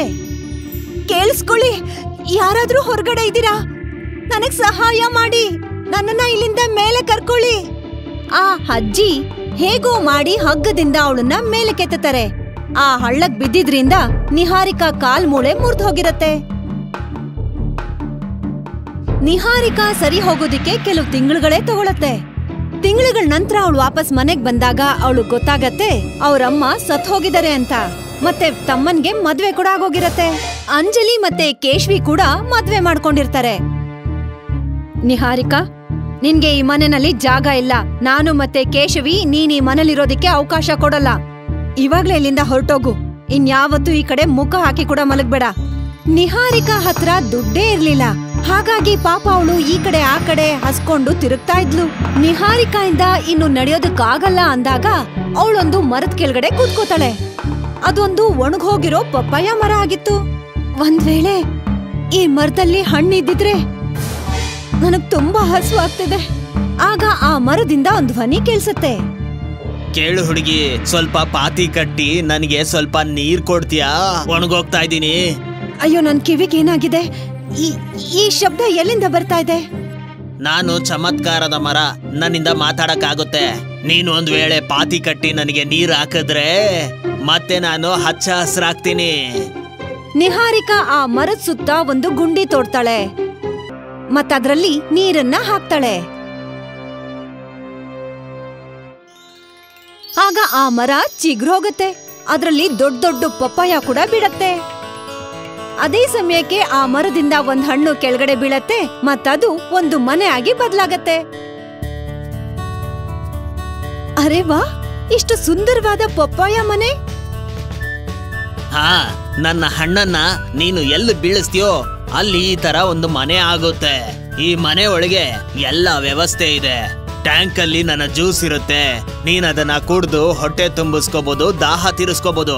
ಒಂದು ವೇಳೆ ನೀನು ನನ್ನ ಜ್ಯೂಸ್ ಅನ್ನ ಕುದಿಸಿದ್ರೆ ಅದು ಚಿನ್ನ ಆಗುತ್ತೆ. ಇನ್ನೊಂದು ಕಡೆ ಕೇಶವಿ ಮತ್ತೆ ಅಂಜಲಿ ದುಡ್ಡೆಲ್ಲ ಪೂರ್ತಿ ಖರ್ಚಾಗೋಗಿತ್ತು. ಅವರಿಬ್ರು ಮತ್ತೆ ಕೆಲ್ಸಕ್ಕೋಸ್ಕರ ಹುಡ್ಕೊಂಡ್ ಹೊರಟ್ರು. ಅವರು ಕಾಡಿನ ಕಡೆ ಹೋಗುವಾಗ ಅವರು ಪಪ್ಪಾಯ ಮನೆನ ನೋಡ್ತಾರೆ. ಅವ್ರು ನೋಡ್ತಾರೆ ಆ ಮನೆಯಿಂದ ಹೊರಗಡೆ ಚಿನ್ನದ ಕುರ್ಚಿ ಮೇಲೆ ನಿಹಾರಿಕಾ ಕೂತ್ಕೊಂಡು ಬುಕ್ ಅನ್ನ ಓದ್ತಾ ಇದ್ದಾಳೆ. ನಿಹಾರಿಕಾ, ಇದು ನಿನ್ ಮನೆನಾ? ನೀನ್ ಅಷ್ಟೊಂದು ಶ್ರೀಮಂತೆ ಆಗ್ಬಿಟ್ಟಿದ್ಯಾ? ಚಿನ್ನದ ಕುರ್ಚಿ ಮೇಲೆ ಕೂತ್ಕೋತ್ಯಾ? ಹಾ, ಇದು ನನ್ ಮನೆನೆ. ಇಲ್ಲಿರೋ ಎಲ್ಲಾ ವಸ್ತುನು ಚಿನ್ನದ್ದೇನೆ. ಆದ್ರೆ ನೀವ್ ಒಳಗಡೆ ಬರೋಕೆ ನಾನ್ ಬಿಡಲ್ಲ, ಯಾಕಂದ್ರೆ ನಿಮ್ಮ ವರ್ತನೆ ನನಗ್ ಚೆನ್ನಾಗ್ ನೆನ್ಪಿದೆ. ಅಷ್ಟನ್ನ ಹೇಳಿ ನಿಹಾರಿಕಾ ಮನೆ ಒಳಗಡೆ ಹೊರಟೋಗ್ತಾಳೆ. ಅಂಜಲಿ ಮತ್ತೆ ಕೇಶವಿ ನಿಹಾರಿಕಾಯಿಂದ ಮನೆ ಕಿತ್ಕೊಳ್ಳೋ ಪ್ಲಾನ್ ಮಾಡ್ತಾರೆ. ಏನ್ ಹೇಳ್ತೀಯ ಕೇಶವಿ? ನಿಹಾರಿಕಾಗೆ ಇನ್ನೊಂದ್ಸಲ ಚಳ್ಳೆ ಹಣ್ಣು ತಿನ್ಸೋಣ್ವಾ? ಹಾ, ಈ ಹಣ್ಣಿನ ಮನೆ ನಮಗ್ ಸಿಕ್ಕಿದ್ರೆ ಆಗ ನಾವು ಸಖತ್ ಮಜಾ ಮಾಡ್ಬೋದು. ಈ ಸಲ ನಿಹಾರಿಕಾನ ಎತ್ಕೊಂಡ್ ಹೋಗಿ ಯಾವ್ದಾದ್ರೂ ಬೆಟ್ಟದ ಮೇಲೆ ಎಸ್ತ್ ಬಂದ್ಬಿಡೋಣ. ರಾತ್ರಿ ಅಂಜಲಿ ಮತ್ತೆ ಕೇಶವಿ ಮನೆ ಬಾಗಿಲ್ ಕಡೆ ಹೋಗ್ತಾ ಇರ್ತಾರೆ. ಆದ್ರೆ ಇದ್ದಕ್ಕಿದ್ದ ಹಾಗೆ ಅವರಿಬ್ರು ಒಂದು ಹಳ್ಳಕ್ಕೆ ಬಿದ್ದು ಹೋಗ್ತಾರೆ. ಅದೇ ಸಮಯಕ್ಕೆ ನಿಹಾರಿಕಾ ಹೊರಗಡೆ ಬರ್ತಾಳೆ. ನೀವಿಬ್ರು ಹೇಗೆ ಪ್ಲಾನ್ ಮಾಡಿ ನನ್ನನ್ನ ಹಳ್ಳಕ್ ಬೀಳ್ಸಿದ್ರೋ ಅದೇ ತರ ನಾನು ನಿಮ್ಮಿಬ್ರನ್ನ ಹಳ್ಳಕ್ ಬೀಳ್ಸಿದೀನಿ. ಆದ್ರೆ ಈ ಹಳ್ಳ ಸ್ವಲ್ಪ ಜಾಸ್ತಿನೇ ಆಳ ಇದೆ. ಆದ್ರೆ ಯೋಚನೆ ಮಾಡ್ಬೇಡಿ, ಇಲ್ಲಿಂದನೇ ನಾನ್ ನಿಮ್ಗೆ ಊಟ ಕೊಡ್ತಾ ಇರ್ತೀನಿ. ಆದ್ರೆ ಹೊರಗಡೆ ಮಾತ್ರ ಯಾವತ್ತೂ ಎತ್ತೋದಿಲ್ಲ. ಹಾಗ್ ಹೇಳಿ ನಿಹಾರಿಕಾ ನಿದ್ದೆ ಮಾಡೋದಕ್ಕೆ ಅಂತ ಹೋಗ್ತಾಳೆ. ಮತ್ತೆ ಅಂಜಲಿ ಮತ್ತೆ ಕೇಶವಿ ಆ ಹಳ್ಳದಲ್ಲಿ ಅಳ್ತಿರ್ತಾರೆ. ಅಮ್ರೋಹ ಅನ್ನೋ ಹಳ್ಳಿನಲ್ಲಿ ದಿನಕರ್ ಮತ್ತೆ ಸೂರ್ಯ ಅನ್ನೋ ಇಬ್ರು ಅಣ್ಣ ತಮ್ಮಂದಿರಿದ್ರು. ದಿನಕರ್ 10 ವರ್ಷದ ಹಿಂದೆನೆ ದುಡ್ಡು ಸಂಪಾದನೆ ಮಾಡೋಕೆ ಅಂತ ಡೆಲ್ಲಿಗೆ ಹೋಗಿದ್ದ. ಅವನಲ್ಲಿ ಮಿಠಾಯಿ ಅಂಗಡಿ ನಡೆಸ್ತಿದ್ದ. ಸೂರ್ಯ ಹಳ್ಳಿನಲ್ಲಿದ್ಕೊಂಡೇ ವ್ಯವಸಾಯ ಮಾಡ್ತಿದ್ದ. ದಿನಕರ್ ಮತ್ತೆ ಸೂರ್ಯ ಇಬ್ರು ಹೆಸರಲ್ಲಿ 50 ಮಾವಿನ ಮರಗಳಿದ್ವು. ಅದ್ರಲ್ಲಿ ತುಂಬಾ ಸಿಹಿಯಾದ ಮಾವಿನ ಹಣ್ಣು ಬಿಡ್ತಾ ಇತ್ತು. ದಿನಕರ್ ಮಗಳು ಕರಿಷ್ಮಾಗೆ ಮಾವಿನ ಮರದ ತೋಟದಲ್ಲಿ ಸುತ್ತಾಡೋದು ತುಂಬಾ ಇಷ್ಟ ಇತ್ತು. ಆ ತೋಟದ ಒಂದು ಮೂಲೆನಲ್ಲಿ ತುಂಬಾ ದೊಡ್ಡದಾಗಿರೋ ಒಂದು ಮಾವಿನ ಮರ ಇತ್ತು. ಕರಿಷ್ಮಾ ಸ್ಕೂಲನ್ನ ಮುಗಿಸ್ಕೊಂಡು ಅದೇ ಮರದ ಕೆಳಗಡೆ ಮಂಚನ ಹಾಕೊಂಡು ಕೋಗಿಲೆ ಧ್ವನಿನ ಕೇಳ್ಕೊಂಡು ತನ್ನ ಹೋಮ್ವರ್ಕ್ ಅನ್ನ ಮಾಡಿ ಮುಗಿಸ್ತಾ ಇದ್ಲು. ಪ್ರತಿ ವರ್ಷ ಮಾವಿನ ಸೀಸನ್ ಅಲ್ಲಿ ದಿನಕರ್ ಹಳ್ಳಿಗ್ ಬರ್ತಾ ಇದ್ದ. ಮತ್ತೆ ಸೂರ್ಯನ್ ಜೊತೆ ಸೇರ್ಕೊಂಡು ಹಣ್ಣನ್ನ ಮಾರಿ ವಾಪಸ್ ಡೆಲ್ಲಿಗೆ ಹೋಗ್ತಿದ್ದ. ಕಳೆದ 10 ವರ್ಷದಿಂದ ದಿನಕರ್ ಆರ್ಥಿಕ ಸ್ಥಿತಿ ತುಂಬಾ ಚೆನ್ನಾಗಾಗಿತ್ತು ಸೂರ್ಯನ್ಗಿಂತ. ಒಂದು ದಿನ ಸೂರ್ಯ ಹೆಂಡತಿ ಶೀಲಾ ಪಕೋಡ ಕೊಡೋದಿಕ್ಕೆ ಅಂತ ದಿನಕರ್ ಹೆಂಡತಿ ಮನೆಗೆ ಹೋಗ್ತಾಳೆ. ಕರಿಷ್ಮಾ, ನಾನು ತುಂಬಾ ದಿನದ ಮೇಲೆ ಈರುಳ್ಳಿ ಪಕೋಡ ಮಾಡಿದೀನಿ. ಅಂದ್ಕೊಂಡೆ ನಿನ್ಗೂ ಸ್ವಲ್ಪ ಕೊಟ್ಟು ಹೋಗೋಣ ಅಂತ. ಒಳ್ಳೇದಾಯ್ತು ಚಿಕ್ಕಮ್ಮ, ನೀವಿಲ್ಲಿ ಪಕೋಡ ಕೊಡಕ್ಕೆ ಅಂತ ಬಂದ್ರಿ. ನಾನೇ ನಿಮ್ ಮನೆಗ್ ಬರ್ಬೇಕು ಅಂತಿದ್ದೆ. ನಿನ್ನೆ ಅಪ್ಪ ಬಂದಿದ್ರು. ನನ್ಗೋಸ್ಕರ ಮತ್ತೆ ಅಮ್ಮಂಗೋಸ್ಕರ ಚಿನ್ನದ ಓಲೆ ತಗೊಂಡ್ ಬಂದಿದ್ರು. ನಿಮ್ಗೂನು ಒಂದ್ ಜೊತೆ ತಗೊಂಡ್ ಬಂದಿದ್ದಾರೆ. ಶೀಲಾ ಔಸ್ರವಾಗಿ ಆ ಓಲೆನ ಕಿತ್ಕೊಂಡು ಅಲ್ಲಿಂದ ಹೊರಟೋಗ್ತಾಳೆ. ಓಡ್ಕೊಂಡು ವಾಪಸ್ ತನ್ ಮನೆಗ್ ಬಂದು ತನ್ನ ಗಂಡನ ಹತ್ರ ಹೇಳ್ತಾಳೆ, ನಿಮ್ಮ ತಮ್ಮನ ಹತ್ರ ಎಷ್ಟು ದುಡ್ಡಿದೆ ಅಂತ ಹೇಳಿದ್ರೆ ಅವ್ರ ಮಗಳಿಗೆ ಹೆಂಡತಿಗೆ ಜೊತೆಗೆ ನನ್ಗೂ ಒಂದ್ ಓಲೆ ಮಾಡ್ಸ್ಕೊಂಡ್ ತಂದಿದ್ದಾರೆ ಗೊತ್ತಾ ನಿಮ್ಗೆ. ಆದ್ರೆ ನೀವು ಇದೀರಾ ಇಲ್ಲಿವರೆಗೆ ಒಂದ್ ಜೊತೆ ತಂದ್ ಕೊಟ್ಟಿಲ್ಲ. ಅವನು ಸಿಟಿನಲ್ಲಿ ಅಷ್ಟೊಂದ್ ಸಂಪಾದನೆ ಮಾಡೋವಾಗ ನೀವ್ ಯಾಕೆ ಅವನಿಗೆ ಭಾಗ ಕೊಡ್ತೀರಾ? ಅವನಿಗಿರೋದು ಒಬ್ಳೆ ಮಗಳು, ನಮ್ಗೆ ಇಬ್ಬಿಬ್ರಿದಾರಲ್ವಾ, ಖರ್ಚು ಸ್ವಲ್ಪ ಜಾಸ್ತಿ ತಾನೆ. ನಾನು ದಿನಕರು ಅಣ್ಣ ತಮ್ಮಂದಿರು. ಈಗಂತೂ ದಿನಕರಿನ ಕುಟುಂಬದವರು ಇಲ್ಲೇ ಇದ್ದಾರಲ್ವಾ. ಫ್ಯಾಕ್ಟ್ರಿ ಸಂಪತ್ತಲ್ಲಿ ಎಷ್ಟು ನನಗೆ ಹಕ್ಕಿದ್ಯೋ ದಿನಕರ್ ಅವ್ರ ಕುಟುಂಬಕ್ಕೂ ಅಷ್ಟೇ ಹಕ್ಕಿದೆ. ದಿನಕರ್ ಸಿಟಿನಲ್ಲಿ ಏನ್ ಸಂಪಾದನೆ ಮಾಡ್ತಾನೋ ಅದ್ರಲ್ಲಿ ಅರ್ಧ ಭಾಗ ನಿಮಗ್ ಕೊಡ್ಬೇಕಲ್ವಾ. ಪೇಟೆಯಲ್ಲಿ ಅವನು ಶ್ರಮ ವಹಿಸಿ ಸಂಪಾದನೆ ಮಾಡ್ತಾನೆ, ಅವನ್ ಶ್ರಮನ ನನಗೆ ಯಾಕೆ ಕೊಡ್ತಾನೆ? ಸೂರ್ಯ ಅವನ್ ತಮ್ಮನ್ ಬಗ್ಗೆ ತುಂಬಾ ನಿಯತ್ತಾಗಿ ಯೋಚನೆ ಮಾಡ್ತಿದ್ದ. ಆದ್ರೆ ಅವನ್ ಹೆಂಡತಿ ಅವನ್ ಬಗ್ಗೆ ಯಾವಾಗ್ಲೂ ಗಂಡನ್ ಹತ್ರ ಕಂಪ್ಲೇಂಟ್ ಹೇಳ್ತಾನೆ ಇರ್ತಿದ್ಲು. ಆದ್ರೆ ಸೂರ್ಯ ಎಲ್ಲಿವರೆಗೂ ಅಂತ ನಿಯತ್ತಾಗಿರ್ತಾನೆ. ನಿಧಾನವಾಗಿ ತನ್ನ ಹೆಂಡತಿ ಮಾತಿನ ಪ್ರಭಾವಕ್ಕೆ ಬೀಳೋಕ್ ಶುರುವಾದ. ಒಂದು ದಿನ ಕರಿಷ್ಮಾ ಮನೆಗೆ ದಿನಕರ್ ಸ್ನೇಹಿತನ್ ಫೋನ್ ಬರುತ್ತೆ. ಅವನ್ ಹೇಳ್ತಾನೆ ದಿನಕರ್ಗೆ ಆಕ್ಸಿಡೆಂಟ್ ಆಗಿದೆ ಅಂತ. ವಿಷಯ ಗೊತ್ತಾಗ್ತಿದ್ದ ಹಾಗೆ ಕರಿಷ್ಮಾ ಮತ್ತೆ ಅವಳಮ್ಮ ಡೆಲ್ಲಿಗೆ ಹೋಗ್ತಾರೆ ದಿನಕರ್ ಹತ್ರ. ಸೂರ್ಯ ಮತ್ತೆ ಅವನ್ ಹೆಂಡತಿ ಕೂಡ ದಿನಕರ್ನ ನೋಡಕ್ಕೆ ಅಂತ ಹೋಗ್ತಾರೆ. ಆದ್ರೆ ಬೇಗ ವಾಪಸ್ ಬಂದ್ಬಿಡ್ತಾರೆ. ರೀ, ಇದೇ ಒಳ್ಳೆ ಅವಕಾಶ, ಹೇಳೋದನ್ನ ಕೇಳಿ, ನಿಮ್ ತಮ್ಮನ್ ಭಾಗನ ನೀವ್ ತಗೊಂಡ್ಬಿಡಿ. ಈಗ ನೀವೇನಾದ್ರೂ ತಡ ಮಾಡಿದ್ರೆ ಮುಂದೆ ಅನುಭವಿಸ್ಬೇಕಾಗತ್ತೆ ಅಷ್ಟೇ. ಸೂರ್ಯ ಆ ಹಳ್ಳಿಯ ಸರ್ಪಂಚನ ಹತ್ರ ಹೇಳ್ತಾನೆ ಅವನ ತಮ್ಮ ದಿನಕರ್ ಮತ್ತೆ ಅವನ ಕುಟುಂಬ ಮತ್ತೆ ಯಾವತ್ತೂ ಹಳ್ಳಿಗ್ ವಾಪಸ್ ಬರಲ್ಲ ಅಂತ. ಮತ್ತೆ ದಿನಕರ್ ಭಾಗನ ಸರ್ಪಂಚ್ಗೆ ಮಾರ್ಬಿಡ್ತಾನೆ. ಅಷ್ಟು ಒಳ್ಳೆ ಜಾಗನ ಸರ್ಪಂಚ್ ಆ ಕೂಡ್ಲೆ ತಗೊಂಡ್ಬಿಡ್ತಾನೆ. ಸ್ವಲ್ಪ ತಿಂಗಳ ನಂತರ ಕರಿಷ್ಮಾ ತನ್ನ ಹಳ್ಳಿಗೆ ವಾಪಸ್ ಬರ್ತಾಳೆ. ನೇರವಾಗಿ ಸೂರ್ಯ ಮನೆಗೆ ಹೋಗ್ತಾಳೆ. ಚಿಕ್ಕಮ್ಮ, ಅಪ್ಪನ ಆರೋಗ್ಯ ಇನ್ನೂ ಸರಿ ಹೋಗಿಲ್ಲ. ಅಮ್ಮ ಅಲ್ಲೇ ಇದಾರೆ. ನಮ್ಮ ಭಾಗದ ಮಾವಿನ ಹಣ್ಣನ್ನ ಮಾರಿ ಸೂರ್ಯ ಚಿಕ್ಕಪ್ಪನ್ಗೆ ಬಂದಿರೋ ದುಡ್ಡನ್ನ ಅಪ್ಪ ಇಸ್ಕೊಂಡ್ ಬಾ ಅಂತ ಹೇಳಿದ್ರು. ನಿಮ್ ಭಾಗ ಇತ್ತು, ಆದ್ರೆ ಇವಾಗಿಲ್ಲ. ನಾವ್ ಅಂದ್ಕೊಂಡ್ವಿ ನೀವ್ ವಾಪಸ್ ಹಳ್ಳಿಗ್ ಬರಲ್ಲ ಅಂತ. ಅದಕ್ಕೆ ನಾವು ಆ ಭಾಗನ ಸರ್ಪಂಚನ್ಗೆ ಮಾರ್ಬಿಟ್ವಿ, ಮತ್ತೆ ಮನೆ ಕಟ್ಟಿಸ್ಕೊಂಡ್ವಿ. ಇಷ್ಟೊತ್ತಿಗೆ ಇರೋ ದುಡ್ಡೆಲ್ಲ ಖರ್ಚಾಗಿರ್ಬೇಕು ಅನ್ಸತ್ತೆ. ಆದ್ರೆ ಯೋಚನೆ ಮಾಡ್ಬೇಡ, ಆ ಮೂಲೆಯಲ್ಲಿತ್ತಲ್ಲ ಆ ಮಾವಿನ ಮರ ನಿನ್ಗಿಷ್ಟವಾಗಿರೋದು, ಅದನ್ನ ನಾವು ಮಾರಿಲ್ಲ. ನೀನ್ ಅದ್ರ ಕೆಳಗಡೆ ಕೂತ್ಕೊಂಡು ಆರಾಮಾಗಿ ವಿಶ್ರಾಂತಿ ಮಾಡ್ಬೋದು. ಕರಿಷ್ಮಾ ಓಡ್ಕೊಂಡು ಅಲ್ಲಿಂದ ಸರ್ಪಂಚನ ಹತ್ರ ಹೋಗ್ತಾಳೆ. ಸರ್ಪಂಚ್ ಅಂಕಲ್, ನಮ್ ಮಾವಿನ ಭಾಗನ ವಾಪಸ್ ಕೊಟ್ಬಿಡಿ. ಅಪ್ಪ ಹಾಸ್ಪಿಟಲ್ ನಲ್ಲಿದ್ದಾರೆ. ಎಲ್ಲ ವ್ಯಾಪಾರ ಕೆಲ್ಸ ನಿಂತ್ ಹೋಗಿದೆ. ಈಗ ನೀವು ಆ ಜಾಗನ ನಮ್ಗೆ ವಾಪಸ್ ಕೊಟ್ರೇನೆ ನಮ್ದು ಹೊಟ್ಟೆ ತುಂಬೋದು. ನಾನು ನಿನಗ್ ಸೇರ್ಬೇಕಾಗಿರೋ ಹಣನ ಕೊಟ್ಟಿದ್ದೀನಿ. ನೀನ್ ಏನ್ ಮಾತಾಡ್ಬೇಕೋ ಹೋಗಿ ಅವನ ಹತ್ರ ಮಾತಾಡ್ಕೋ. ಸರ್ಪಂಚ ಕರಿಷ್ಮಾನ ತನ್ನ ಮನೆಯಿಂದ ಆಚೆ ಓಡಿಸ್ಬಿಡ್ತಾನೆ. ಕರಿಷ್ಮಾ ಪಾಪ ತನ್ನ ಜಮೀನ್ಗ್ ಹೋಗಿ ಅದೇ ಮಾವಿನ ಮರದ ಕೆಳಗಡೆ ಕೂತ್ಕೊಂಡು ತುಂಬಾ ಜೋರಾಗಿ ಅಳ್ತಿರ್ತಾಳೆ. ಎಲ್ಲಿ ಮುಂಚೆ ಅವಳು ಕೂತ್ಕೋತಿರ್ತಾಳೋ ಅಲ್ಲೇ. ಈಗ ಅಪ್ಪನ ಆರೋಗ್ಯನ ಹೇಗ್ ಸುಧಾರಿಸೋದು? ನನ್ ಓದನ್ನು ನಾನ್ ನಿಲ್ಲಿಸ್ಬಿಟ್ಟೆ. ಈಗ ನಾವು ಹೊಟ್ಟೆಗೆ ಏನ್ ತಿನ್ನೋದು? ಕರಿಷ್ಮಾ ಮರದ ಕೆಳಗಡೆ ಕೂತ್ಕೊಂಡು ಅಳ್ತಾ ಇದ್ಲು. ಆಗ ಅವಳು ನೋಡ್ತಾಳೆ ಮರದ ಮೇಲೆ ಏನೋ ಹೊಳಿತಾ ಇರೋಂಥದ್ದು ಅವಳಿಗೆ ಕಾಣಿಸ್ತಾ ಇದೆ. ಅದು ಚಿನ್ನದ್ದು. ಕರಿಷ್ಮಾ ದೃಷ್ಟಿ ಇಟ್ಟು ನೋಡ್ದಾಗ ಅವಳು ಗೊತ್ತಾಗತ್ತೆ ಆ ಮರದ ಕೊಂಬೆ ಮೇಲೆ ಒಂದು ಸುಂದರವಾದ ಪಕ್ಷಿ ಕೂತಿರತ್ತೆ. ಕರಿಷ್ಮಾ ತುಂಬಾ ಹೊತ್ತು ಆ ಪಕ್ಷಿನೇ ನೋಡ್ತಿರ್ತಾಳೆ. ನಂಬೋದಕ್ಕೆ ಆಗ್ತಾ ಇಲ್ಲ, ಅದು ಚಿನ್ನದ ಪಕ್ಷಿ ಅಂತ. ಮತ್ತೆ ಇದ್ದಕ್ಕಿದ್ದ ಹಾಗೆ ಆ ಪಕ್ಷಿ ಮಾತಾಡತ್ತೆ. ಇಷ್ಟು ವಿಚಿತ್ರವಾಗಿ ಮಾತಾಡಿದ್ದನ್ನ ಕರಿಷ್ಮಾ ಯಾವತ್ತೂ ಕೇಳಿಸ್ಕೊಂಡೇ ಇರ್ಲಿಲ್ಲ. ಪಕ್ಷಿ ಮಾತಾಡ್ತಿದ್ದ ಹಾಗೆ ಮರದಲ್ಲಿದ್ದಂತ ಎಲ್ಲ ಮಾವಿನ ಹಣ್ಣು ಚಿನ್ನದಾಗೋಗತ್ತೆ. ನಾನೆಲ್ಲೋ ಕನಸು ಕಾಣ್ತಾ ಇದ್ದೀನಿ ಅಂತ ಅನ್ನಿಸ್ತಾ ಇದೆ ನನ್ಗೆ. ಕರಿಷ್ಮಾ ಮರ ಹತ್ತಿ ಎಲ್ಲಾ ಮಾವಿನ ಹಣ್ಣನ್ನು ಒಂದ್ ಬುಟ್ಟಿಗೆ ಹಾಕೋತಾಳೆ, ಮತ್ತದನ್ನ ಮನೆಗ್ ತಗೊಂಡ್ ಹೋಗ್ತಾಳೆ. ದಾರಿನಲ್ಲಿ ಅವಳಿಗೆ ಶೀಲಾ ಸಿಗ್ತಾಳೆ. ಮತ್ತವಳು ನೋಡ್ತಾಳೆ ಕರಿಷ್ಮಾ ಚಿನ್ನದ ಮಾವಿನ ಹಣ್ಣನ್ನ ಬುಟ್ಟಿಲ್ ತುಂಬಿಸ್ಕೊಂಡ್ ಹೋಗ್ತಿರೋದನ್ನ. ಮತ್ತವಳು ಆ ಕೂಡ್ಲೆ ಕರಿಷ್ಮಾನ ನಿಲ್ಸಿ ಕೇಳ್ತಾಳೆ, ಅರೆ ಕರಿಷ್ಮಾ, ಈ ಚಿನ್ನದ ಮಾವಿನ ಹಣ್ಣು ಎಲ್ ಸಿಕ್ತು ನಿನ್ಗೆ?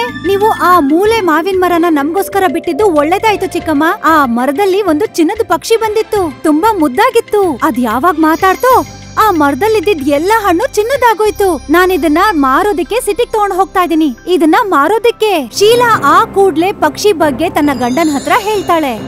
ಆ ಪಕ್ಷಿನ ಹಿಡಿದು ನಮ್ ಭಾಗದಲ್ಲಿರೋ ಮರಗಳಿಗೆ ಬಿಡ್ಬೇಕು, ಮತ್ತೆ ಒಂದೊಂದು ದಿನ ಒಂದೊಂದು ಮರಗ್ ಬಿಟ್ಟು ಆ ಪಕ್ಷಿಯಿಂದ ಧ್ವನಿನ ಹೊರಗ್ ತರಿಸ್ಬೇಕು. ಆಗ ನಮ್ ಭಾಗದಲ್ಲಿರೋ ಹಣ್ಣೆಲ್ಲ ಚಿನ್ನದಾಗೋಗತ್ತೆ. ಒಂದ್ ಸಲ ಆ ಚಿನ್ನದ ಪಕ್ಷಿ ನಮ್ ಕೈಗ್ ಸಿಕ್ಕಿದ್ರೆ ಆಗ ನಮ್ಮಿಬ್ರು ಮಕ್ಕಳು ಜೀವನ ಪೂರ್ತಿ ಸಂಪಾದನೆ ಮಾಡೋ ಅಗತ್ಯನೇ ಇಲ್ಲ ಅಲ್ವಾ? ಮಾರನೇ ದಿನ ಸೂರ್ಯ ತನ್ನ ಇಬ್ರು ಮಕ್ಕಳನ್ನ ಕರ್ಕೊಂಡು ಆ ಚಿನ್ನದ ಪಕ್ಷಿನ ಹಿಡಿಯೋದಕ್ಕೆ ಅಂತ ಹೋಗ್ತಾನೆ. ಮಧ್ಯಾಹ್ನದ ನಂತರ ಆ ಪಕ್ಷಿ ಅದೇ ಮರದ ಮೇಲೆ ಬಂದು ಕೂತ್ಕೊಳ್ಳುತ್ತೆ. ಆ ಮರದ ಕೆಳಗಡೆನೆ ಕರಿಷ್ಮಾ ಕೂತ್ಕೋತಾ ಇದ್ದಿದ್ದು. ಸೂರ್ಯ ಆ ಪಕ್ಷಿಗೆ ಬಲೆ ಹಾಕಿ ಅದನ್ನ ಹಿಡಿದು ಬಿಡ್ತಾನೆ. ಸೂರ್ಯ ಆ ಪಕ್ಷಿನ ತಗೊಂಡ್ ಹೋಗಿ ತನ್ನ ಭಾಗದಲ್ಲಿ ಒಂದು ಮರದ ಕೆಳಗಡೆ ಇಡ್ತಾನೆ. ಮತ್ತೆ ಆ ಪಕ್ಷಿನ ಮಾತಾಡು ಅಂತ ಬಲವಂತ ಮಾಡ್ತಾನೆ. ಬೇಗ ಮಾತಾಡು, ನನ್ನ ಮಾವನ್ನ ಚಿನ್ನದ ನಾಣ್ಯವಾಗಿ ಬದಲಾಯಿಸು. ಸೂರ್ಯ ತುಂಬಾ ಹೊತ್ತು ಪ್ರಯತ್ನ ಪಡ್ತಾನೆ ಇರ್ತಾನೆ, ಆದ್ರೆ ಆ ಪಕ್ಷಿ ಏನು ಮಾತಾಡಲ್ಲ. ಕೊನೆಗೆ ಸೂರ್ಯ ಒಂದು ಚೂಪಾದ ಕಡ್ಡಿನ ತಗೊಂಡು ಆ ಪಕ್ಷಿಗೆ ಚುಚ್ಚೋಕ್ ಶುರು ಮಾಡ್ತಾನೆ. ಆ ಪಕ್ಷಿ ಕೋಪದಲ್ಲಿ ಮಾತಾಡತ್ತೆ. ಅದು ಮಾತಾಡ್ತಿದ್ದ ಹಾಗೆ ಸೂರ್ಯ ಮತ್ತೆ ಅವನ ಇಬ್ರು ಮಕ್ಕಳು ಚಿನ್ನದಾಗೋಗ್ತಾರೆ. ಹಳ್ಳಿ ಜನಗಳು ಹೋಗಿ ಈ ವಿಷಯನ ಶೀಲಾಗ್ ಹೇಳ್ತಾರೆ. ಆಗ ಶೀಲಾ ತನ್ನೆದೆನ ಚಚ್ಕೊಂಡ್ ಅಳ್ತಿರ್ತಾಳೆ.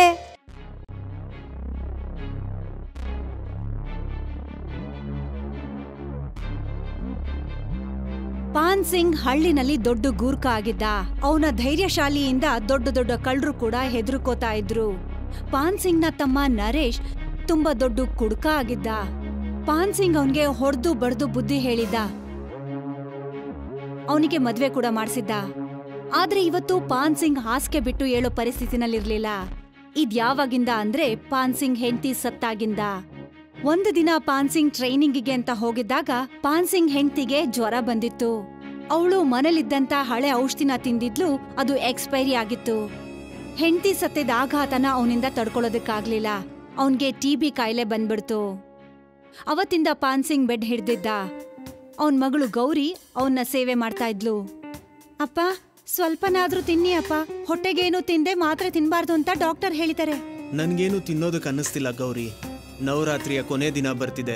ನಿರ್ಮಲಾ ಒಂದ್ ವೇಳೆ ಜೀವಂತವಾಗಿದ್ದಿದ್ರೆ ಕೊನೆ ದಿನದಲ್ಲಿ ಪಾಯಸ, ವಡೆ, ಸಿಹಿ ತಿಂಡಿ, ಸ್ವಾದಿಷ್ಟವಾದ ಹಬ್ಬದೂಟ ಮಾಡ್ತಿದ್ಲು. ಪಾನ್ ಸಿಂಗ್ ತಮ್ಮ ನರೇಶ್ ಮತ್ತೆ ಅವನ್ ಹೆಂಡತಿ ಪಾನ್ ಸಿಂಗ್ ಸಾಯೋದನ್ನ ಕಾಯ್ತಾ ಇದ್ರು. ಅವ್ರ ಪ್ಲಾನ್ ಏನು ಅಂದ್ರೆ ಪಾನ್ ಸಿಂಗ್ ಸಾಯ್ತಿದ್ದ ಹಾಗೆ ಗೌರಿ ಮದ್ವೆನ ಯಾವ್ದಾದ್ರೂ ದೂರದ ಹಳ್ಳಿಗೆ ಮಾಡ್ಕೊಟ್ಬಿಡ್ಬೇಕು ಅಂತ. ಪಾನ್ ಸಿಂಗ್ ನ ಮನೆ, ಜಮೀನು ಎಲ್ಲಾನು ನಮ್ದಾಗೋಗುತ್ತೆ ಅನ್ನೋದು ಅವ್ರ ಪ್ಲಾನ್ ಆಗಿತ್ತು. ನಿಮ್ ಅಣ್ಣನ್ ಮಗಳು ಗೌರಿ ನಿಮ್ ಅಣ್ಣನ ಸಾಯೋದಿಕ್ಕೆ ಬಿಡ್ತಾ ಇಲ್ಲ. ಊಟ, ಔಷಧಿ ಎಲ್ಲಾನು ಚೆನ್ನಾಗ್ ನೋಡ್ಕೋತಾ ಇದ್ದಾಳೆ. ಏನಾದ್ರೂ ಉಪಾಯ ಮಾಡಿ, ಆದಷ್ಟು ಬೇಗ ಅಯ್ಯಪ್ಪ ಸಾಯ್ಲಿ ಅಂತ. ನಾನ್ ಏನ್ ಮಾಡ್ಲಿ? ಎಷ್ಟು ದಿನ ಅಣ್ಣ ಬದುಕಿರ್ತಾನೋ ಅಷ್ಟು ದಿನ ನಾವ್ ತಡ್ಕೊಂಡಿರ್ಬೇಕು. ನೀನ್ ಯಾಕೆ ಆತರ ಪಡ್ತಿದ್ಯಾ? ನಿಮ್ ತಲೆನಲ್ಲಿ ಸ್ವಲ್ಪನೂ ಬುದ್ಧಿ ಇಲ್ಲ. ನಿಮ್ ಅಣ್ಣ ಬದುಕಿರುವಾಗ್ಲೇ ಗೌರಿ ಮದ್ವೆ ಏನಾದ್ರೂ ಆಗೋದ್ರೆ ಅವ್ರ ಹೆಸರಲ್ಲಿರೋ ಆಸ್ತಿನೆಲ್ಲ ತನ್ ಮಗಳ ಹೆಸರಿಗೆ ಮಾಡ್ಬಿಡ್ತಾರೆ.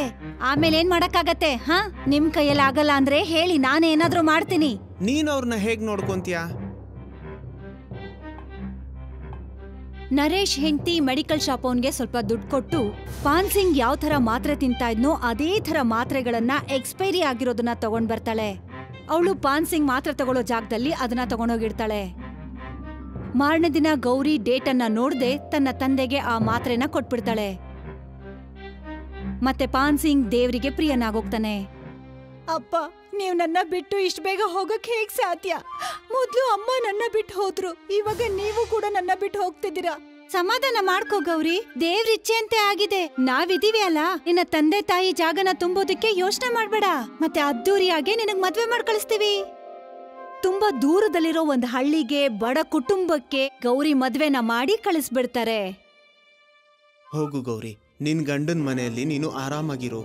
ಹೋಲಿ ದೀಪಾವಳಿಗೆ ನಾನ್ ನಿನ್ನ ನೋಡೋದಕ್ಕೆ ಬರ್ತಾನೆ ಇರ್ತೀನಿ. ಚಿಕ್ಕಪ್ಪ, ಮನೇಲಿರೋ ಆ ಅಪ್ಪಾಜಿ ದೊಡ್ಡ ಫೋಟೋನ ನನ್ ಜೊತೆ ತಗೊಂಡ್ ಹೋಗೋದಕ್ಕೆ ಇಷ್ಟಪಡ್ತೀನಿ.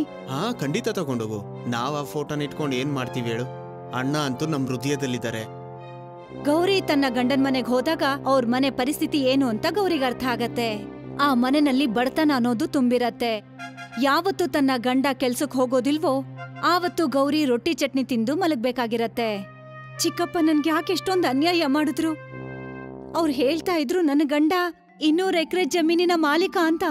ಮನೆಯಲ್ಲಿ 10-15 ಜನ ಕೆಲಸದವರಿದ್ದಾರೆ ಅಂದ್ರು. ಆದ್ರೆ ಇಲ್ಲಿ ಏನೂ ಇಲ್ಲ.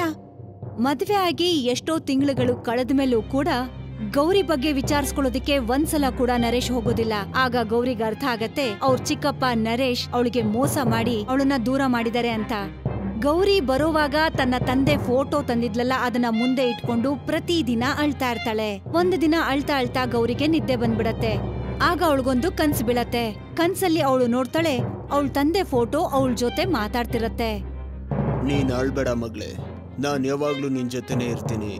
ನಿನ್ಗೇನೇ ಬೇಕಾದ್ರೂ ನನ್ನ ಫೋಟೋನ ಕೇಳ್ಬೋದು ನೀನು. ಅಪ್ಪ, ನಾನೆಲ್ಲದಕ್ಕಿಂತ ಮುಂಚೆ ಮನೆಗ್ ಹೋಗ್ಬೇಕು. ಮಾರನೇ ದಿನ ಅವಳು ಕಣ್ಬಿಟ್ ನೋಡ್ದಾಗ ಅವಳ ತಂದೆ ಮನೆಯಲ್ಲಿ ಅವಳು ಮಲಗಿರ್ತಾಳೆ. ಅವ್ರ ತಂದೆ ಫೋಟೋ ಅವಳ ಮುಂದೆ ಇರತ್ತೆ. ನರೇಶ್ ಮತ್ತೆ ಅವನ ಹೆಂಡತಿಗೆ ಗೌರಿ ಮನೆಗ್ ಬಂದಿರೋದನ್ನ ನೋಡಿ ಆಶ್ಚರ್ಯ ಆಗತ್ತೆ. ಗೌರಿ, ನೀನ್ ಇಲ್ಲಿಗೆ ಹೇಗ್ ಬಂದೆ? ಯಾರು ನಿನ್ನ ಕರ್ಕೊಂಡ್ ಬಂದಿದ್ದು? ಪರವಾಗಿಲ್ಲ ಚಿಕ್ಕಪ್ಪ, ನಿನ್ ಬುದ್ಧಿ ನನಗ್ ಮುಂಚೆನೆ ಗೊತ್ತಾಗಿದ್ದಿದ್ರೆ ನಾನ್ ಇಲ್ಲಿಂದ ಹೋಗ್ತಾನೆ ಇರ್ಲಿಲ್ಲ ಗೊತ್ತಾ. ಅಷ್ಟು ಬಡ ಕುಟುಂಬಕ್ಕೆ ನನ್ನ ಮದ್ವೆ ಮಾಡಿ ಕಳ್ಸಿ ನನ್ ಜೀವನ ಹಾಳ್ ಮಾಡ್ಬಿಟ್ರಿ. ಇಲ್ಲಿ ನನ್ ತಂದೆ ಆಸ್ತಿ ಪಾಸ್ತಿನೆಲ್ಲ ನೀವೇ ಒಡ್ಕೊಂಡ್ ಬಿಟ್ಟಿದ್ದೀರಾ. ನೀವೇನ್ ಅನ್ಕೊಂಡಿದ್ದೀರಾ ಅಷ್ಟು ಸುಲಭಕ್ಕೆ ನನ್ನಿಂದ ಎಲ್ಲ ಕಿತ್ಕೋಬಹುದು ಅಂತಾನಾ? ಇದು ನನ್ ಮನೆ. ಮತ್ತೆ ನಾನು ಬದುಕಿರೋ ತನಕ ಈ ಮನೇಲಿರೋ ಪ್ರತಿ ಒಂದು ವಸ್ತು ಮೇಲೂ ನನ್ಗೆ ಅಧಿಕಾರ ಇದೆ. ನರೇಶ್ ಈಗ ತನ್ನ ನಿಜವಾದ ರೂಪಕ್ ಬಂದ. ನೀನ್ ತುಂಬಾ ಅಧಿಕಾರ ಮಾಡ್ಬೇಡ ಹುಡ್ಗಿ. ನಿಮ್ಮಪ್ಪ ಏನು ಬದುಕಿಲ್ಲ ನಿನ್ನ ಕಾಪಾಡೋದಕ್ಕೆ. ಎರಡೇಟ್ ಹೊಡೆದ್ರೆ ಅಳ್ಕೊಂಡ್ ಕೂತ್ಕೊಂತೀಯ. 1-2-3 ದಿನ ಇಲ್ಲಿ ತಿನ್ಕೊಂಡಿದ್ದು ನಿನ್ ಗಂಡನ ಕರೆಸ್ತೀನಿ, ನಿನ್ ಊರ್ಗೋಗ್ ಸೇರು. ಗೌರಿ ತನ್ ಮನೆಗೇನೋ ಬಂದ್ಲು, ಆದ್ರೆ ಅವ್ರ ಚಿಕ್ಕಪ್ಪನ ಏನೂ ಮಾಡ್ಕೊಳ್ಳೋದಕ್ಕಾಗ್ಲಿಲ್ಲ. ಅವಳು ಒಬ್ಳೇ ಆಗಿದ್ಲು, ಮತ್ತೆ ಚಿಕ್ಕಪ್ಪನ ಹಿಂದೆ ಇಡೀ ಕುಟುಂಬ ಇತ್ತು. ಅವತ್ತು ರಾತ್ರಿ ಕೂಡ ತನ್ನ ತಂದೆ ಫೋಟೋ ಮುಂದೆ ಅಳ್ತಾ ಅಳ್ತಾ ಗೌರಿ ಮಲ್ಕೋತಾಳೆ. ಅವಳಿಗೆ ಕನಸು ಬರುತ್ತೆ. ಕೇಳು ಮಗಳೇ, ನಿನ್ಗೇನ್ ಬೇಕು? ಅಪ್ಪ, ನನ್ಗೆ 7 ಜನ ಪೈಲ್ವಾನ್ರು ಬೇಕು ನನ್ನ ರಕ್ಷಣೆ ಮಾಡೋದಿಕ್ಕೆ.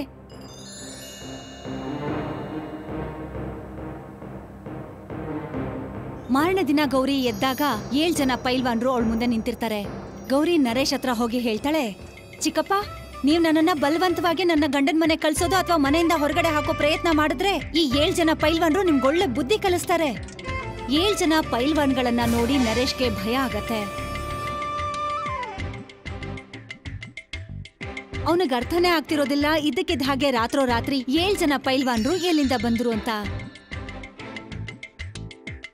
ಗೌರಿ ಪ್ರತಿದಿನ ರಾತ್ರಿ ಅವರಪ್ಪನ್ ಫೋಟೋ ಮುಂದೆ ಆಳೋದನ್ನ ನರೇಶ್ ಮತ್ತೆ ಅವನ ಹೆಂಡತಿ ನೋಡ್ತಾ ಇದ್ರು. ನೀವ್ ಒಟ್ಕೊಳ್ಳಿ ಬಿಡಿ, ಆ ಫೋಟೋನಲ್ಲಿ ಏನೋ ಜಾದೂ ಇದೆ. ಅವಳು ಪ್ರತಿದಿನ ಆ ಫೋಟೋ ಮುಂದೆ ಮಾತಾಡೋದನ್ನ ಕೇಳಿಸ್ಕೊಂಡಿದೀನಿ. ಚಿಂತೆ ಮಾಡ್ಬೇಡ, ಇವತ್ತೇ ಆ ಫೋಟೋಗೆ ಕೊನೆ ದಿನ ಆಗಿರುತ್ತೆ. ಅವತ್ತು ರಾತ್ರಿ ಗೌರಿ ನಿದ್ದೆ ಮಾಡೋವಾಗ ನರೇಶ್ ಹೆಂಡತಿ ಪೈಲ್ವಾನ್ರ ಜೊತೆ ಸಿಹಿ ಸಿಹಿ ಮಾತುಗಳನ್ನ ಆಡಿ ಅವ್ರಿಗೆ ವಿಷದ ಟೀನ ಕುಡಿಸ್ಬಿಡ್ತಾಳೆ. ಆ ಪೈಲ್ವಾನ್ರು ಸಾಯ್ತಿದ್ದ ಹಾಗೆ ನರೇಶ್ ಅವ್ರ ಅಪ್ಪನ್ ಫೋಟೋಗೆ ಬೆಂಕಿ ಹಚ್ಬಿಡ್ತಾನೆ. ಮಾರನೇ ದಿನ ಗೌರಿ ಎದ್ದು ನೋಡ್ತಾಳೆ. ಅವ್ರಪ್ಪನ್ ಫೋಟೋ ಸುಟ್ಟು ಭಸ್ಮ ಆಗೋಗಿರತ್ತೆ. ಅವ್ರಪ್ಪನ್ ಫೋಟೋ ಸುಟ್ಟಾದ್ಮೇಲೆ ನರೇಶ್ ಗೌರಿ ಕೈಕಾಲನ್ನ ಕಟ್ಟಿ ಒಂದು ರೂಮ್ ಒಳಗಡೆ ಕೂಡ್ ಹಾಕ್ತಾನೆ. ನಾನ್ ನಿನ್ ಗಂಡನ ಕರ್ದಿದ್ದೀನಿ, ಅವನು ನಾಳೆ ಬಂದು ನಿನ್ನ ಕರ್ಕೊಂಡು ಹೋಗ್ತಾನೆ. ಗೌರಿ ಹತ್ರ ಇವಾಗ ಅವ್ರಪ್ಪನ್ ಫೋಟೋ ಅಂತೂ ಇರೋದಿಲ್ಲ. ಆದ್ರೆ ರಾತ್ರಿ ಅವ್ರಪ್ಪನ ನೆನೆಸ್ಕೊಂಡು ಅಳ್ತಾ ಅಳ್ತಾ ಹಾಗೆ ನಿದ್ದೆ ಮಾಡ್ಬಿಡ್ತಾಳೆ.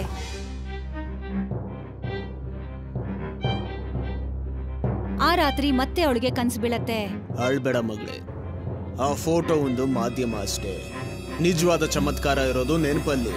ನಾನ್ ಎಲ್ಲಿವರೆಗೂ ನಿನ್ನ ನೆನಪಲ್ಲಿ ಇರ್ತೀನೋ ನಾನ್ ನಿನ್ನ ಕನ್ಸಲ್ಲಿ ಬರ್ತಾನೆ ಇರ್ತೀನಿ. ಆಮೇಲೆ ನಿನಗ್ ಸಹಾಯ ಮಾಡ್ತಾನೆ ಇರ್ತೀನಿ. ಹೇಳು, ನಿನ್ಗೇನ್ ಬೇಕು?